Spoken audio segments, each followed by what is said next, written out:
Bueno, muy buenas mis hermanos. En esta oportunidad ver, vamos a estudiar el tema correspondiente a la semana número 3 de nuestro plan. Gracias al Señor, sabemos que Él ha estado obrando, Él ha estado moviéndose tremendamente en la vida de muchos a través de este plan y por esto damos gracias al Señor. En el día de hoy vamos a hablar de un tema muy interesante, que son las bienaventuranzas. Las bienaventuranzas las conseguimos en el marco de una enseñanza mayor, de una enseñanza muy tremenda que está en Mateo, del capítulo 5 al 7, que es el Sermón del Monte. El Sermón del Monte, una enseñanza así llamada, allí en ese libro de Mateo, encierra todo lo que es en verdad la vida cristiana. El Sermón del Monte encierra toda la enseñanza básica, primordial, central del Evangelio.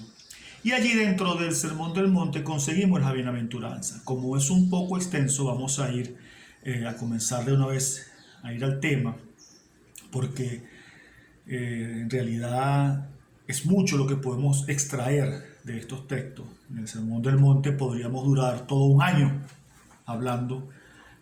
Si hacemos eh, una disertación semanal, podemos durar incluso un año haciéndolo, porque es mucho material que hay y que podemos extraer, igualmente las bienaventuranzas. Entonces hoy vamos a hacer como un recorrido rápido sobre estas 8 bienaventuranzas que el Señor pronunció allí. Y quiero que quede muy claro en cada uno de los oyentes.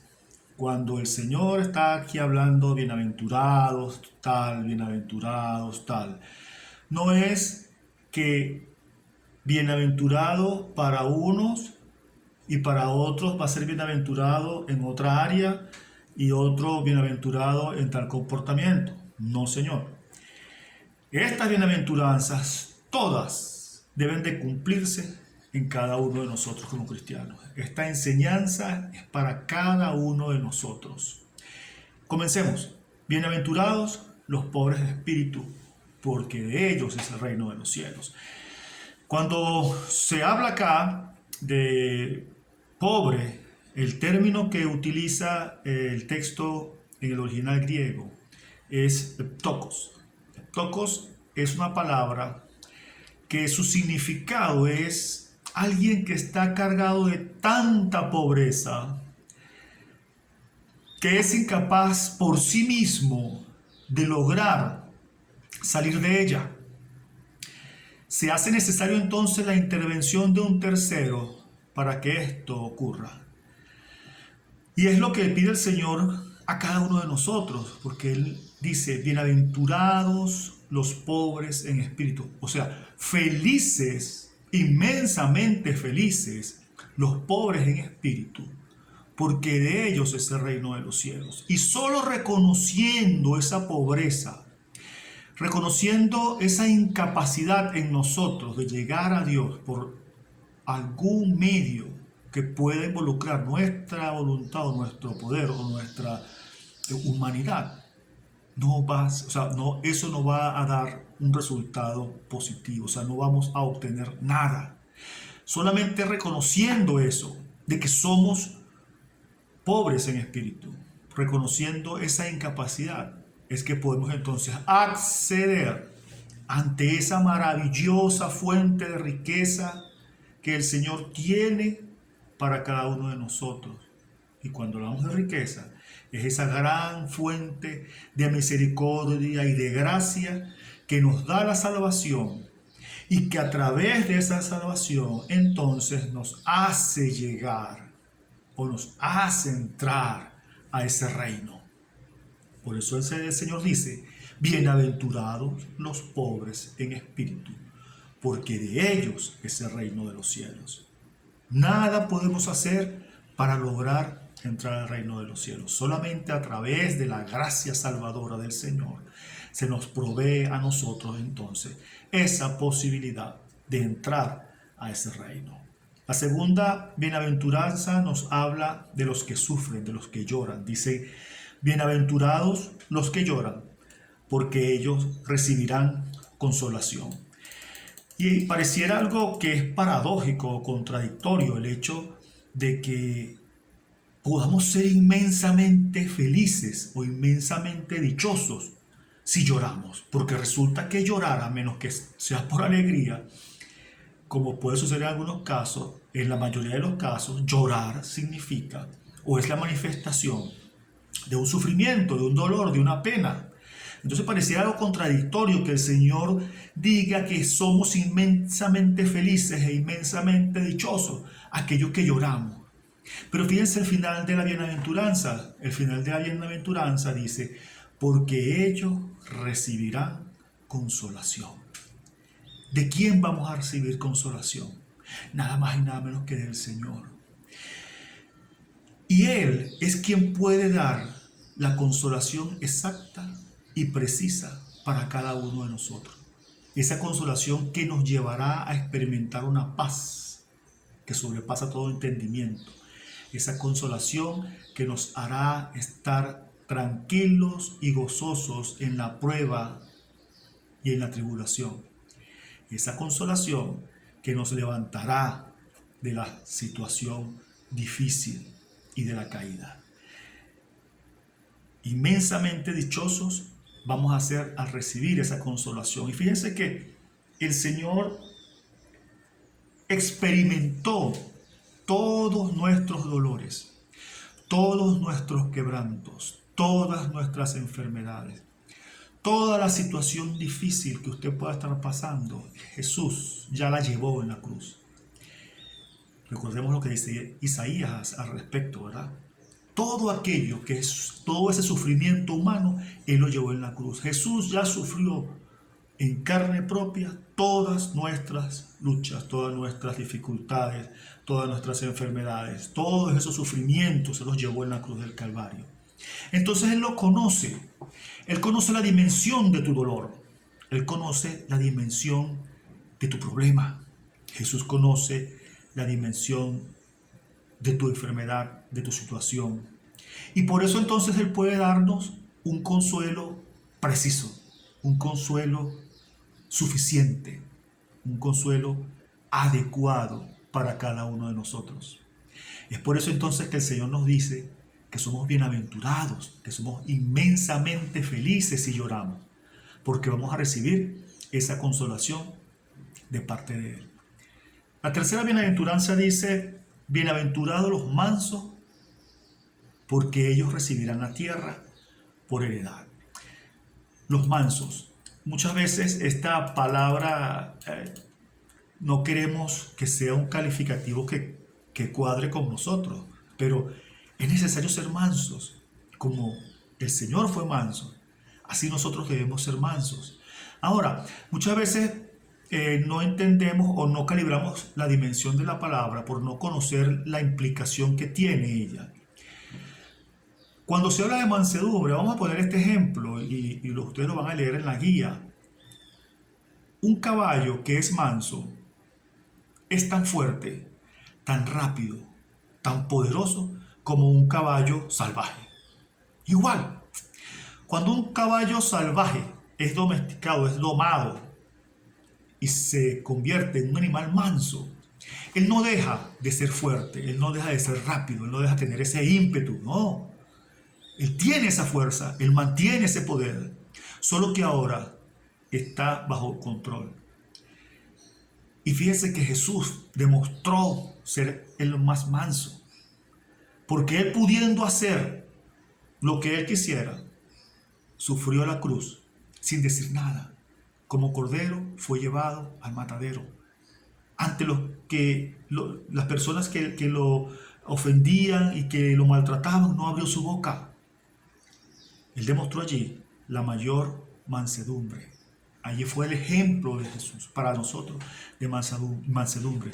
Que pudiendo él ordenar miles de ángeles para que lo sacaran de esa situación, no lo hizo. Pudiendo ejercer su autoridad, su poder, no lo hizo por amor. Fue manso. Entonces, cuando se nos llama a ser mansos, es eso, que aún pudiendo nosotros ejercer un poder, ejercer una fuerza, podamos mantenernos humildes en toda situación. Bienaventurados los que tienen hambre y sed de justicia, porque ellos serán saciados. Cuando usted tiene hambre y si hay algo en la nevera, usted no va al baño, usted va a la nevera, a la cocina, porque ya está la nevera y usted va a abrir la nevera. Si tiene sed, va directamente a donde está el agua para tomar. Cuando tenemos una necesidad de este tipo, recurrimos de una vez a esa fuente que garantice, ¿verdad? El suplir de esa necesidad. Entonces, cuando vamos al Señor Jesús en busca de satisfacer nuestra hambre y sed de justicia, allí encontramos la plena satisfacción a esto. ¿Y cómo es esto de tener hambre y sed de justicia?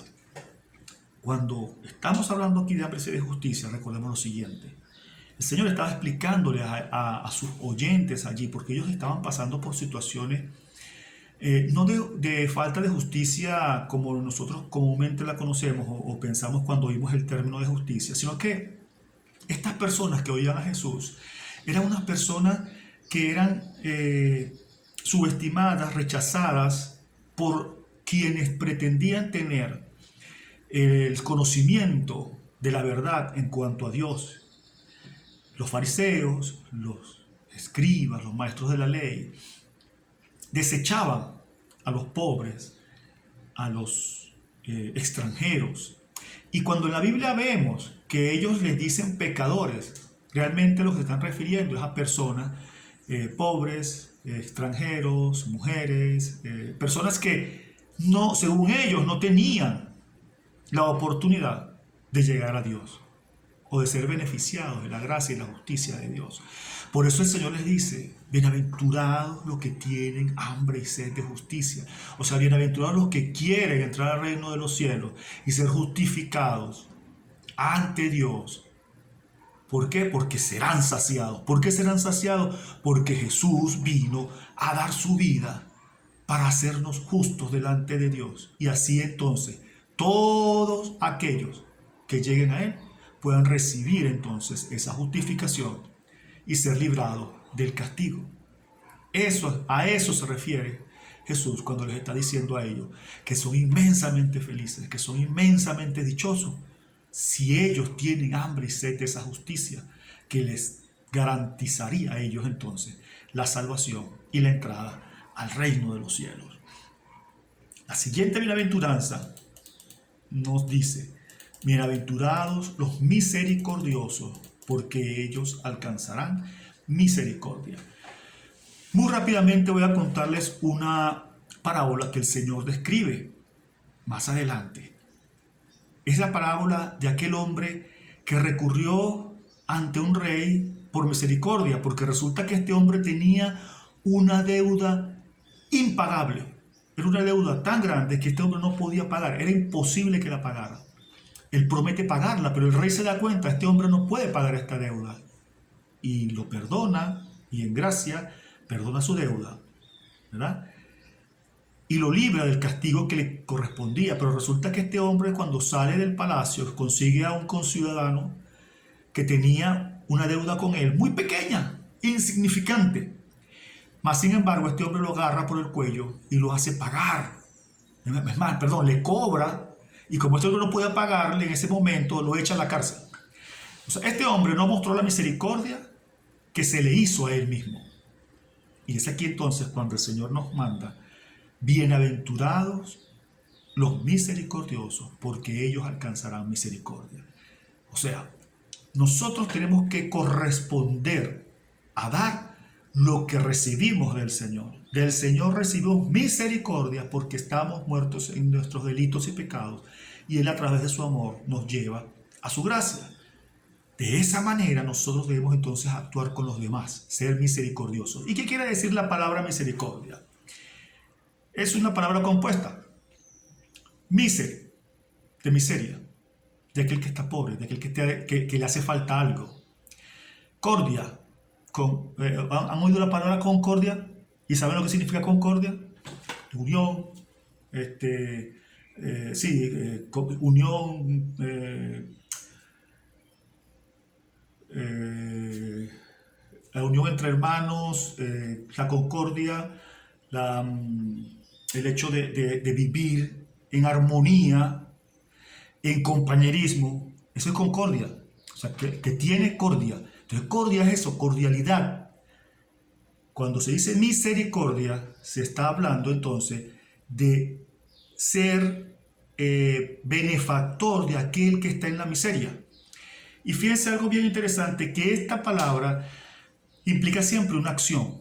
No es solamente que nos duela y ser llamados a lástima o a atención a atender a otra persona porque está pasando por una situación complicada, sino que nos indica el ser misericordioso, el actuar en consecuencia. ¿A qué me refiero? A que no solamente debo sentir la empatía, no solamente debo sentir el dolor, sino que debo actuar en consecuencia para ayudar a solucionar a mi hermano, a mi prójimo, en la situación que esté atravesando. Por eso es la palabra misericordia usada acá en cuanto al Señor, cuando estaba hablándole a ellos, a los que estaban en ese sermón, y les dice entonces que van a ser bienaventurados, van a ser muy felices, van a ser dichosos quienes actúen con misericordia. Porque ellos van entonces a encontrar misericordia de parte del Señor. En la parábola anterior que les estaba hablando, el rey se da cuenta de la actuación de este hombre y revierte entonces su decisión de perdonarlo y lo ponía de preso también. El Señor entonces estaba explicando en esa parábola el hecho de cómo entramos al reino de los cielos y cómo nosotros debemos entonces actuar en consecuencia, exactamente de acuerdo a cómo somos tratados por Él. Él nos trata con misericordia, Él nos trata con amor, y así como el Señor nos trata, nosotros debemos entonces tratar a los demás. Ser misericordioso, porque entonces alcanzaremos la misericordia. Bienaventurados los de limpio corazón, porque ellos verán a Dios. En esta bienaventuranza sí me voy a extender un poquitico, nada más, porque es una bienaventuranza extraordinaria. Hermanos, seremos felices, dichosos enormemente si tenemos un corazón limpio. ¿Y cuál es la consecuencia de un corazón limpio? Veremos a Dios. Y entonces Jesús dice: bienaventurados, felices inmensamente serán aquellos que tienen limpio corazón, porque ellos verán a Dios. Entonces, vemos que la pureza, la limpieza, ese apartamiento, esa santidad que Dios reclama a cada uno de nosotros, es algo que es muy apreciado por el Señor. Todas las cosas que debían ser dedicadas a Él deberían estar limpias, debían estar puras, sin defecto, debían ser santas porque eran apartadas para Dios. Nosotros somos apartados para el Señor. El Señor nos manda que nos apartemos para Él, a que le busquemos en santidad. Entonces, si nosotros como cristianos, como hijos de Él, el Señor nos manda que nos presentemos diariamente como un sacrificio vivo. Ese sacrificio vivo debe estar limpio. No podemos presentarnos ante Él en una situación que no sea una conducta limpia, una conducta proba, una conducta correcta. Ahora es difícil, sí. Fíjate que el salmista clamaba: lávame más y más de mi maldad y límpiame de mi pecado, consciente de que Él, el Señor, era el único que podía limpiarlo. Y más adelante dice en el mismo Salmo 51, el salmista dice: crea en mí, oh Dios, o sea, fabrica en mí, haz en mí un corazón limpio y renueva un espíritu recto dentro de mí.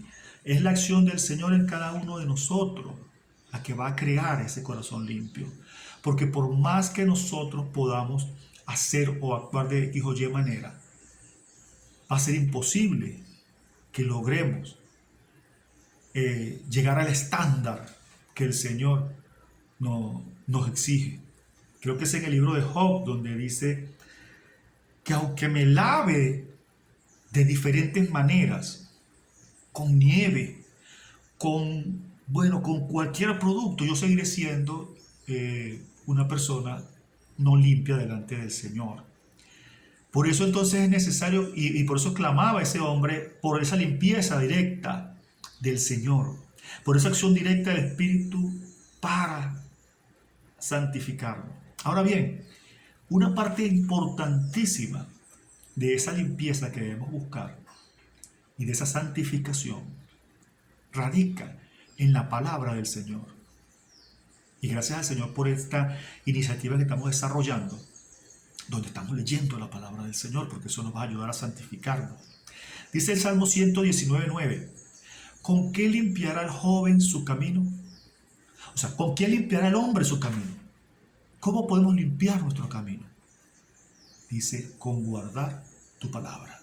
La palabra en nosotros, la palabra del Señor hecha carne, hecha vida, práctica en cada uno de nosotros, va a tener ese efecto santificador, va a tener ese efecto de limpieza en cada uno de nosotros, con la cual nos podemos entonces parar ante el Señor cuando le vayamos a ver, porque es la promesa. Bienaventurados los de limpio corazón, porque ellos verán a Dios. Y un paso muy importante en esa limpieza es también muchas veces con quienes nos relacionamos. Cómo, o lo que hacemos incluso para o cuando nos relacionamos. Segunda de Timoteo 2:22 dice, huye también de las pasiones juveniles y sigue la justicia, la fe, el amor y la paz, con los que de corazón limpio invocan al Señor. Los de corazón limpio son personas que van a seguir la justicia, la fe, el amor, la paz.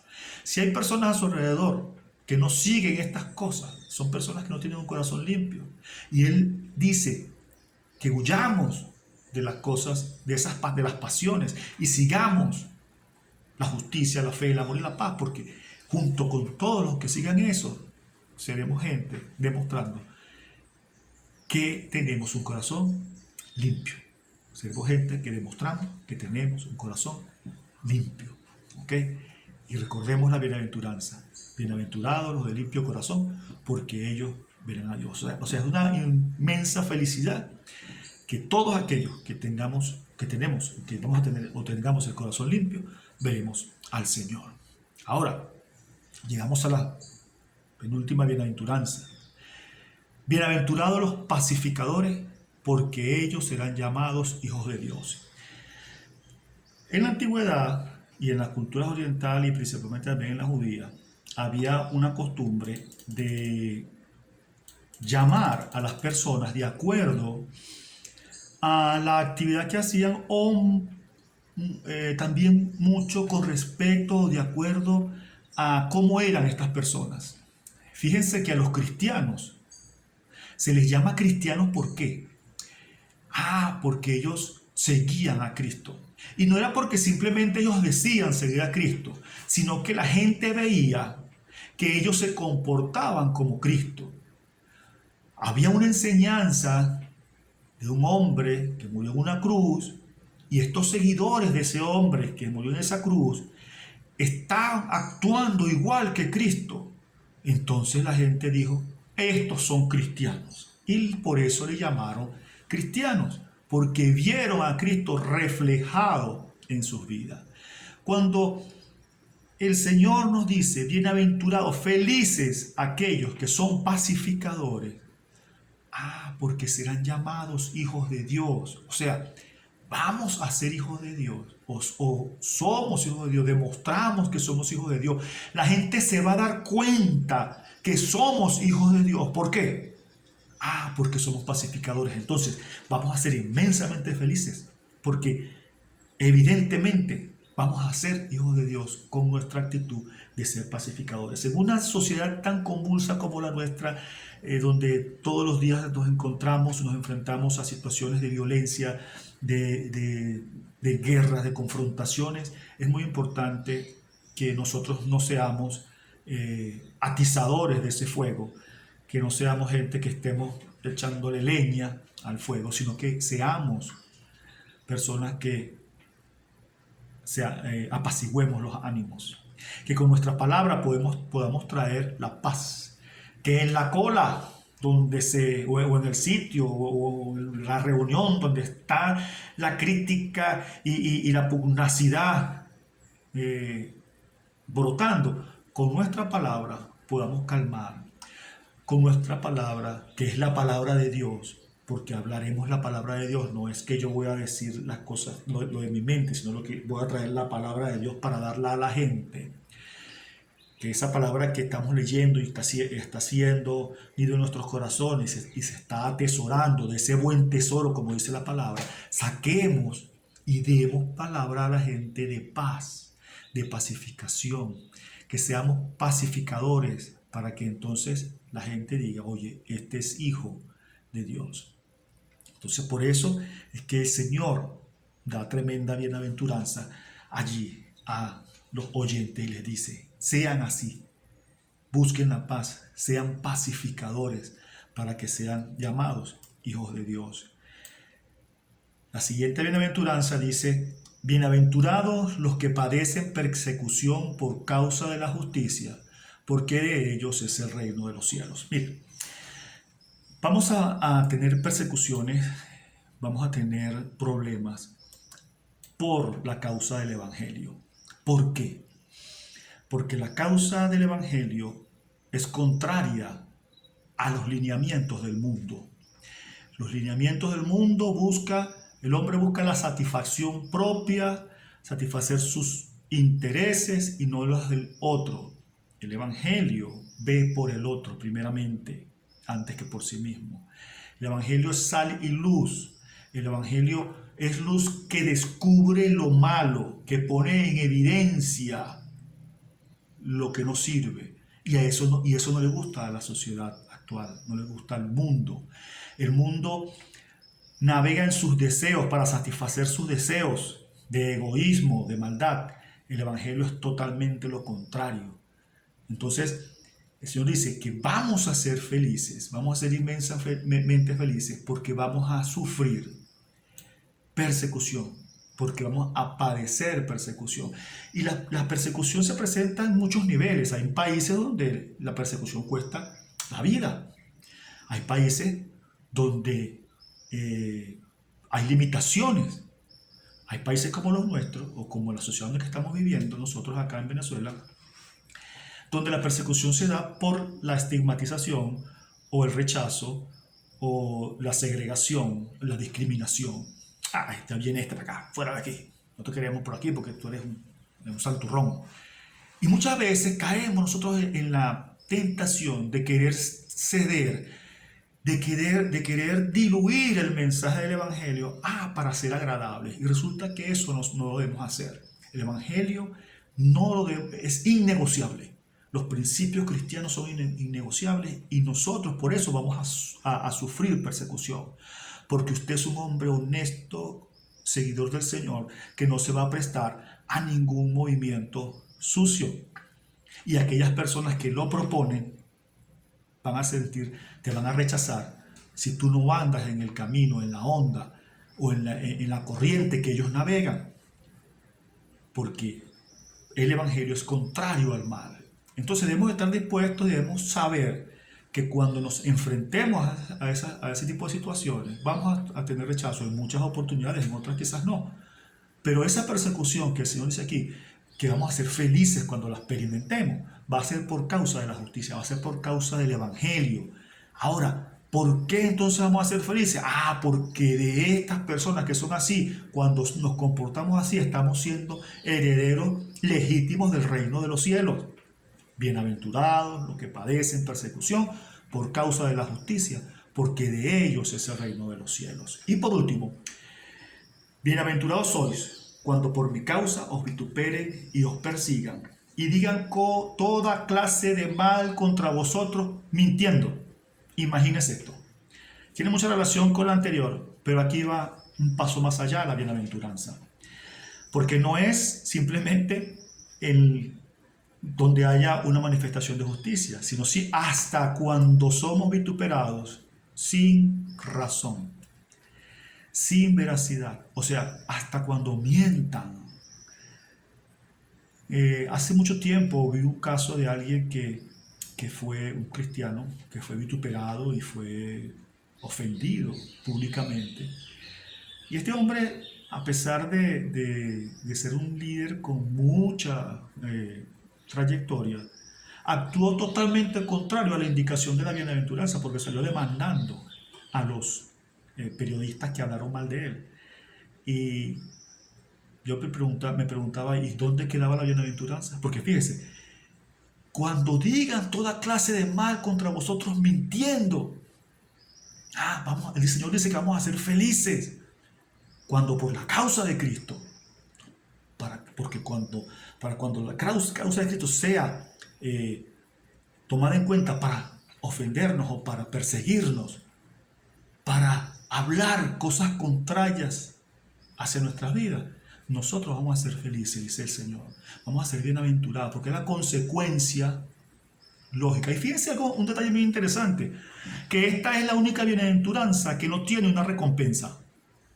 Porque en todas las bienaventuranzas anteriores que vimos, el Señor dice, van a ser felices, porque el reino de los cielos les pertenece.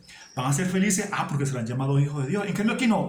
Aquí dice simplemente, bienaventurados sois cuando por mi causa os vituperen y os persigan y digan toda clase de mal contra vosotros, mintiendo. Ahora, ¿cómo es que vamos a ser felices si somos tratados de esa manera? Vamos a ser felices porque esa conducta contraria de la gente hacia nosotros lo que está manifestando es que la conducta que nosotros estamos observando es una conducta correcta. Ahora bien, esto es cuando por mi causa os vituperen y os persigan. Es muy claramente cuando por la causa de Cristo, no por la causa social, no por la causa económica, no por la causa política, no por la causa educativa, deportiva, cualquier otra causa, no. Única y exclusivamente por la causa de Cristo. Por esa causa de Él, usted sea vituperado y sea perseguido, va a ser entonces motivo para que usted sea bienaventurado y dichoso. Primera de Pedro 3, del versículo 13 al 15 dice, ¿y quién es aquel que os podrá hacer daño si vosotros seguís el bien? Mas también si alguna cosa padecéis por causa de la justicia, bienaventurados sois. Por tanto, no os amedrentéis por temor de ellos, ni os conturbéis, sino santificad a Dios el Señor vuestros corazones, y estad siempre preparado para presentar defensa con mansedumbre y reverencia ante todo aquel que os demande razón de la esperanza que hay en vosotros. ¿Y cuál debe ser entonces nuestra conducta cuando nos pase esto? Cuando seamos ofendidos, cuando seamos vituperados, incluso mintiendo. ¿Qué nos manda el Señor? ¿Qué nos dice el Señor que hagamos? Oremos por el que nos persigue. Bendigamos a quien nos ofende. ¿Ok? Entonces debemos es dar bien en vez de mal. Debemos dar bien en lugar de mal al prójimo, a todo aquel que incluso nos vitupere y nos ofenda. Esa es la conducta correcta y consona que debe observar cada cristiano. Es difícil, sí, pero en el Señor no va a ser difícil, porque recuerden que Él nos invita a que llevemos su yugo, que es fácil, porque Él lo está cargando el otro lado del yugo, y por eso va a ser fácil. Entonces, tengamos esto presente. Estas bienaventuranzas son una enseñanza que debe privar en la vida de cada uno de nosotros como cristianos. El Señor me los bendiga. Disculpe que la extensión del espacio, traté de ser lo más corto posible, pero el tema da para mucho más. Es un tema apasionante que podemos dividirlo en 9 temas y verlo posteriormente con calma, pero gracias al Señor porque Él hace la obra en medio de los tiempos. Muchas bendiciones, mis hermanos.